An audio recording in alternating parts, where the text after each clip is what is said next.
to the Guest Life Podcast, episode 35. We're fortunate enough today to have TJ Harb from Harb's Plumbing in the house today.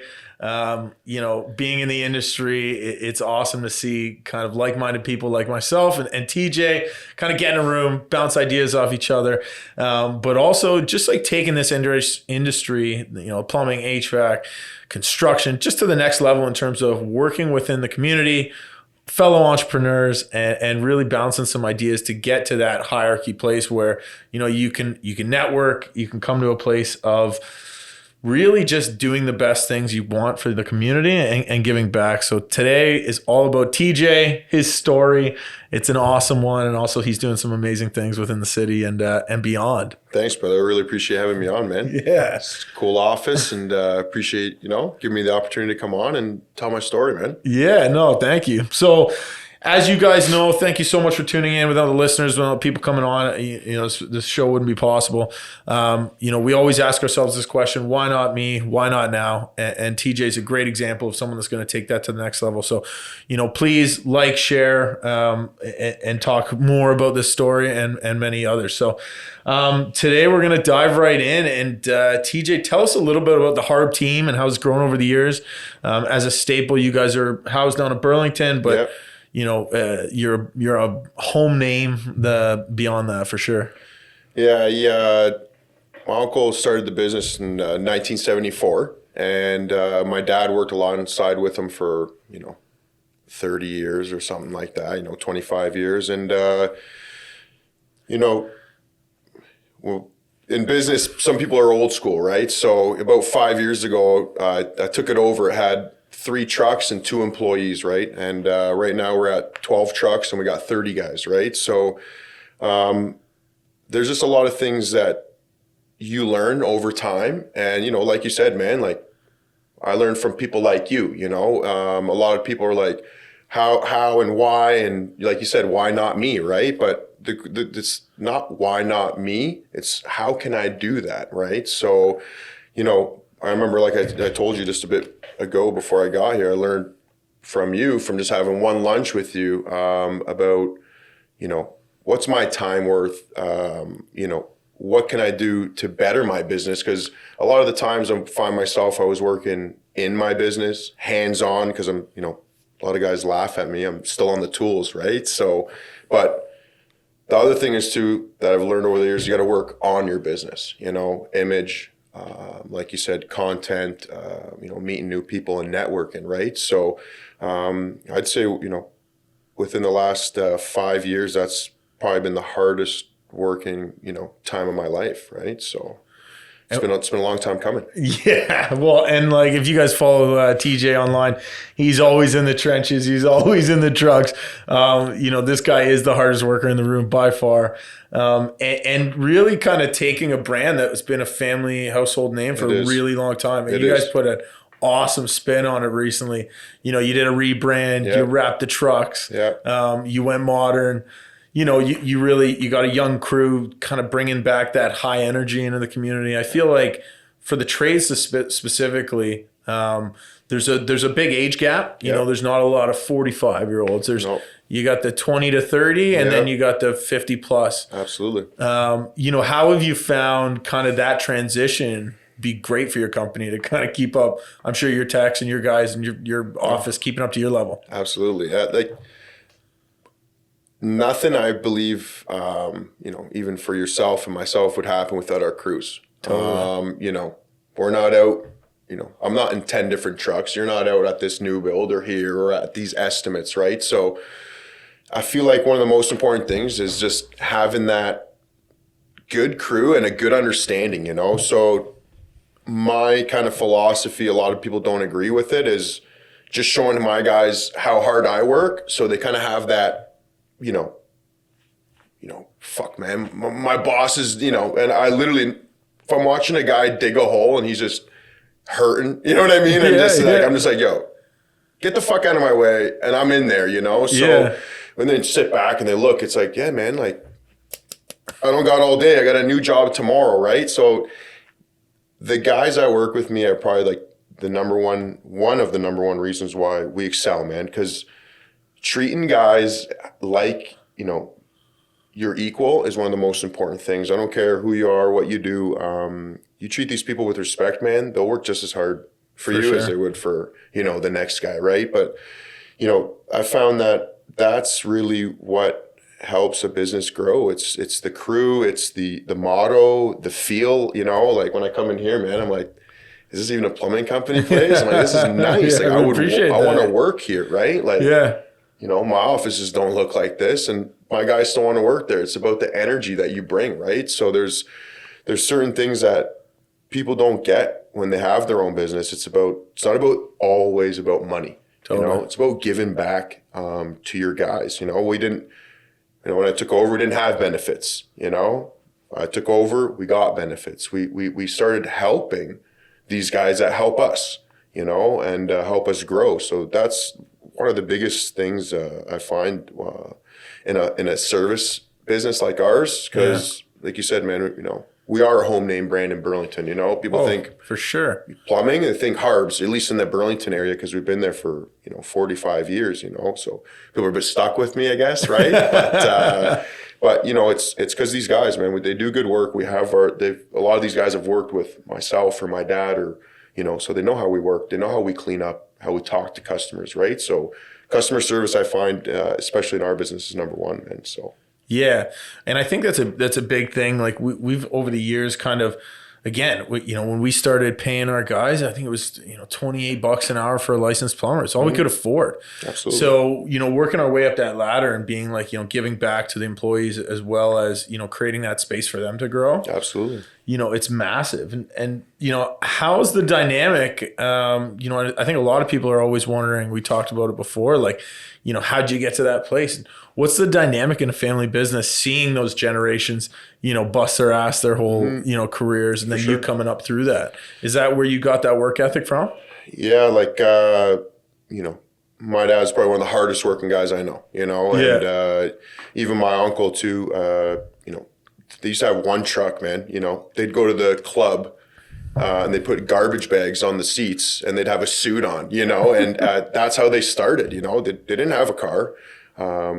They bought a home in Burlington, right? But, you know, didn't have a car, just made sacrifices, right? So, you know, worked long hours. So even with my father, he's just taught me, like, you know, there's no handouts in life, man. Yeah. You know what I mean? And if you don't kind of go out there and get it yourself and work with your hands, especially like in our trade, it's tough to make it, man. You know, it's tough to make it in life too, right? So it's that hard work, and they're immigrants.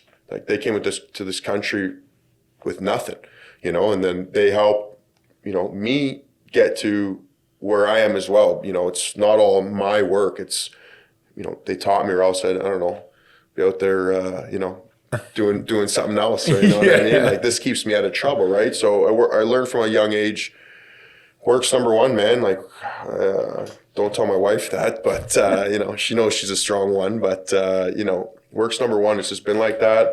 That's been my mentality my whole life. Yeah. You know, 40, 50, 60 hours a week. Just got to get the job done, man. Like, that's how I look at it, you know, and a lot of guys think I'm crazy, and, you know, I work too hard, especially my brother, Fred. He thinks I'm psychotic, but it's just, that's the grind, you know, and a lot of guys, how do you do that, man? How do you get here? How do you do there? How do you do what you do? It's like, if you want to walk a mile in my shoes or spend a week with me, you might go crazy, you know what I mean? Or you might be like, okay, I get it, you know, kind of thing, right? So it's just pure hard work, man. Pure hard work, you know, just appreciation for everything, man. When you guys got, you know, a lot of facets now. I know you got the design center where you're selling products. You got the install, you got the service, and then now you've got Harb Homes as well. Yeah. Tell us a little bit about, you know, managing multiple teams and also kind of spreading out into areas where obviously, you know the industry, you know the products, you know the services, and you start kicking ass at it. Sure. And then you start saying, you know what, we can do that. We can do it well. And we dive in because, you know, me going to your showroom, I was blown away with just not even the fact that, wow, he's got a showroom, but the model that you had set up so that your processes were great. Yeah. You know, you can have option 1, 2, 3 with these 3 options within. That's it. Outside of that realm, that's it. That's not what we do. Hit the road. You know, and I love that because it's it's really defining your clientele. And I think a lot of entrepreneurs get lost in, yeah, we can do anything you need us to. Absolutely. At first, I'm going to be honest with you, I would have built a fence if you asked me to. It didn't matter when we started. Build a fence, dig a hole, fill a hole, dig another hole. It doesn't matter. I would have done anything.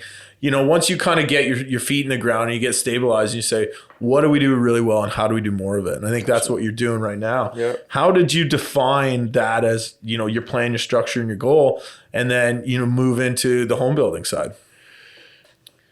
Like, the way I look at it is I'm a plumber, man.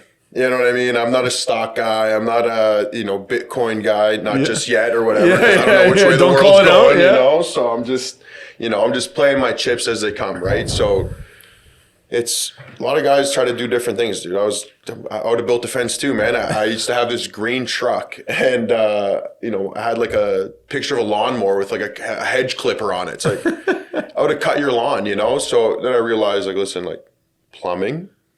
And then with that, it's where can I go from there? So plumbing and trades is one of the most important things, I feel like they kind of intertwine with bathrooms. It's simple. Like, I'm not a rocket scientist. Plumbing, bathrooms, toilet, renos, they go together. Yeah. So, the contractor on a bathroom should be the plumber.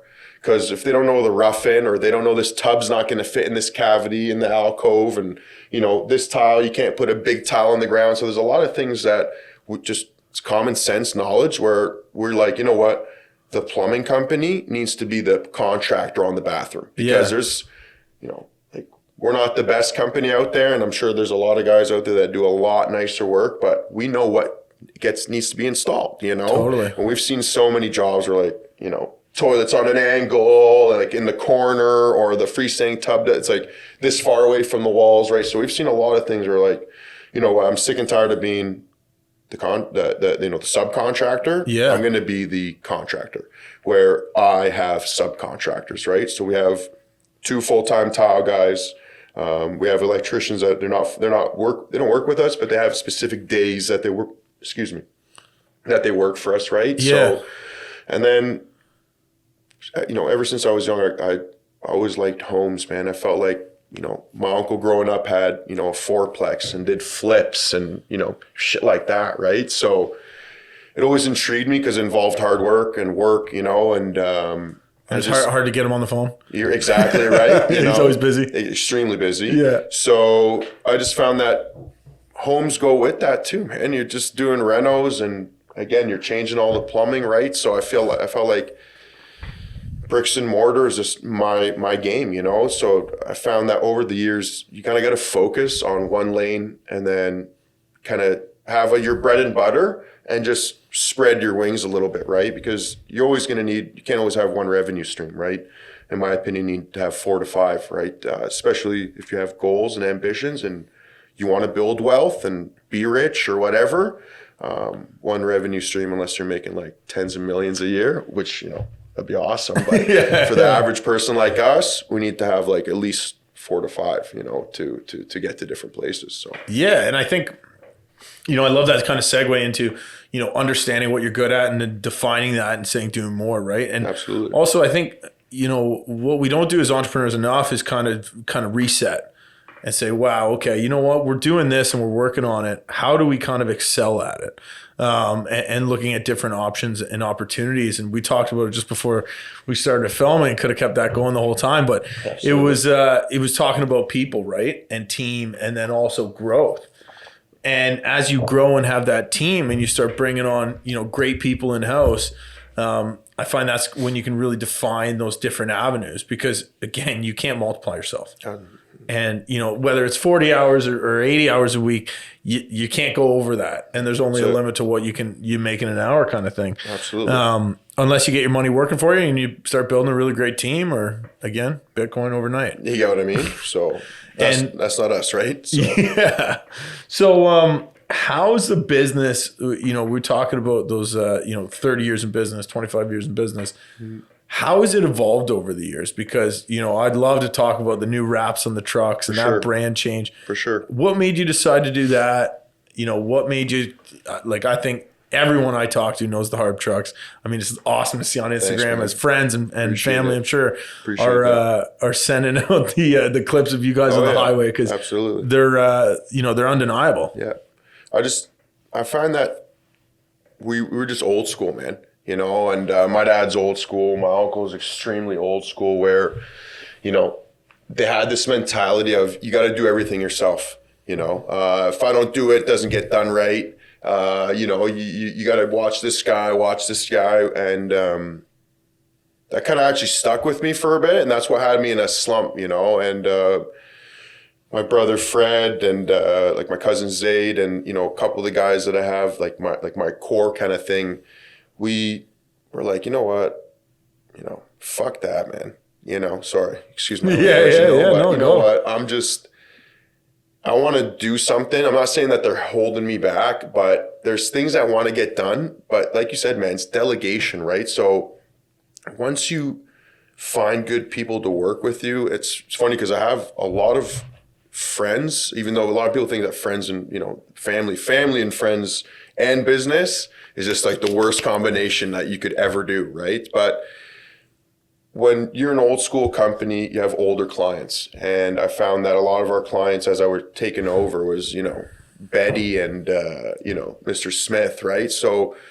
as time's progressing, these millennials are starting to come up and they're into that cool stuff, right? And so are we, you know? So where it's like, you know what, why can't my plumbing company be cool?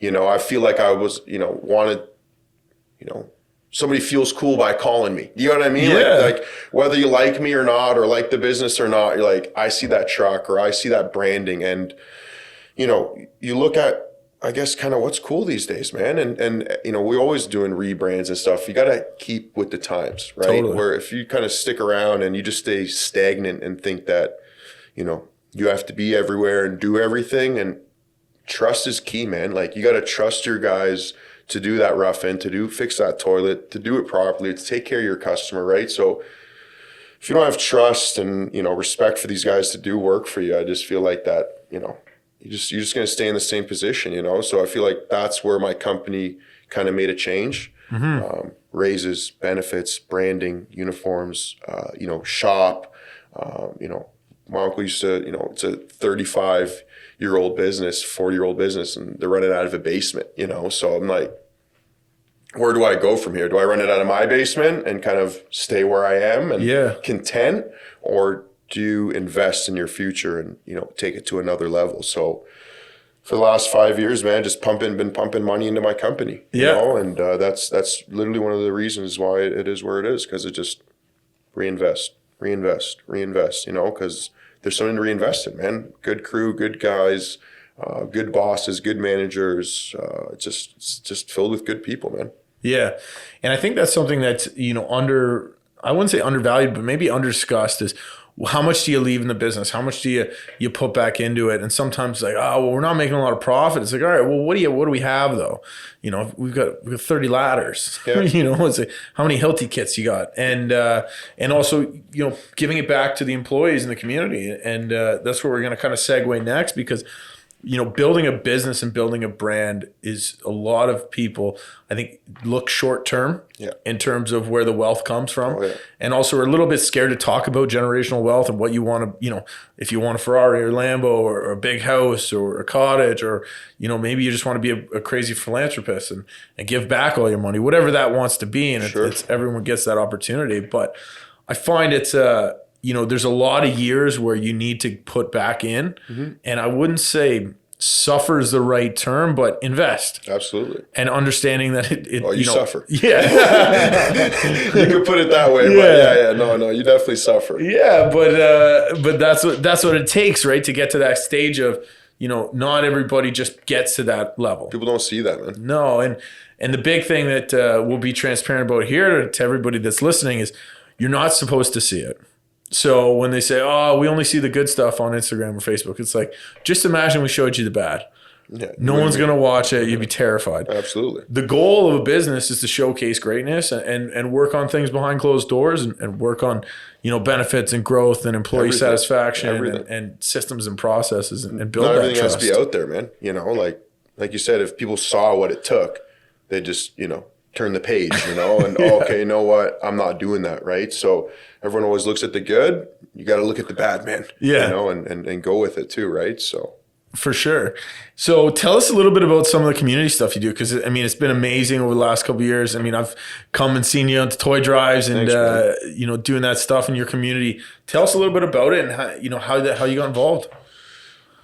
Brother, took a page out of your book, man. You know what I mean? It's your book, and there's other guys too. Like, I'm not a big Instagrammer, and I put my videos up, but I'm not posting daily. But this is what I learned from, man. I learned from other people, other companies, because I never think I'm above anybody. I always, I don't care how big, how small you are.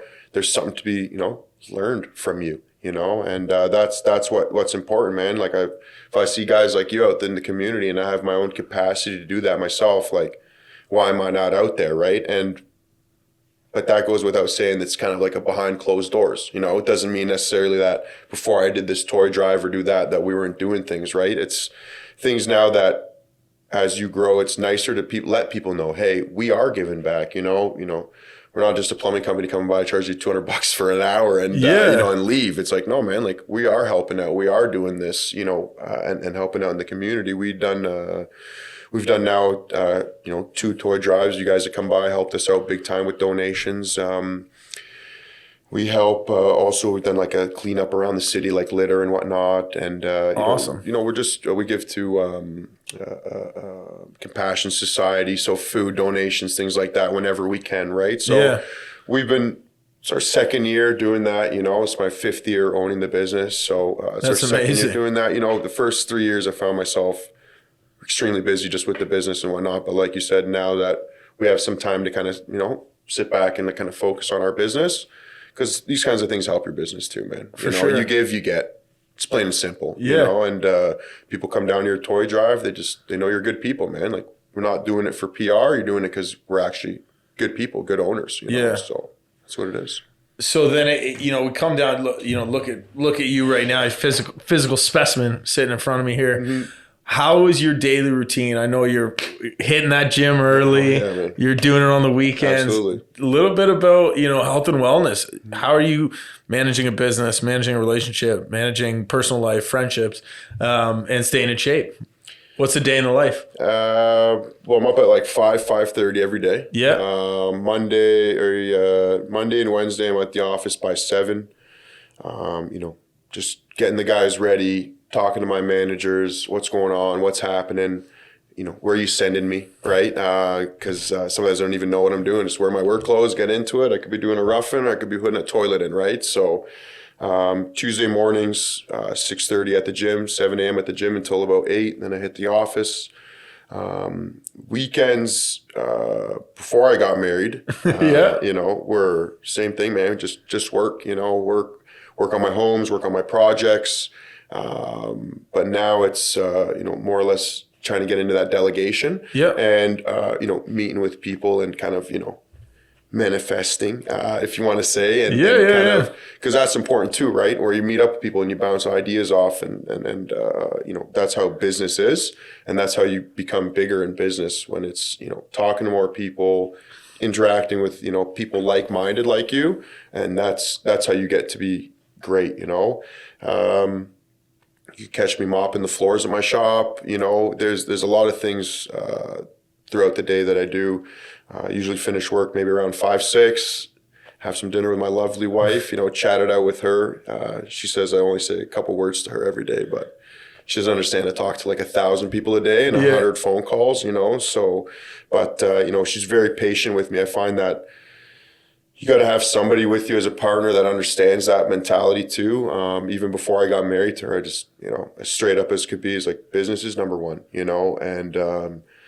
and family, obviously, right? But if you're an entrepreneur, you don't have a set time, man. You could be out at 1 a.m, you could be finished at 10 at night, So I find as well, when you have a good partner too, man, that helps you, and supports you. That's when you can, squeeze in a few more hours at work and.